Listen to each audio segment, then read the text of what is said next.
对哈。然后我们一般来讲，它 Excel 它会把很多的东西的功能放到常用里面。对，常用里面呢，在右边的地方有一个叫寻找跟取代，对吧？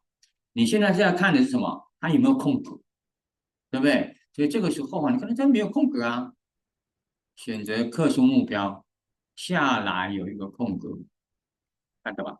然后按确定，你看到没有？那个依然就被你看到了。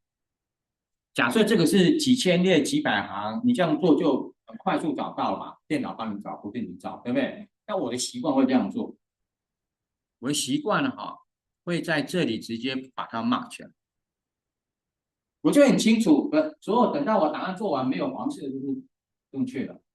你想，如果很多几千列，你要慢慢就看颜色，对不对？好，所以这是个快速的方法，请同学快速的做一下。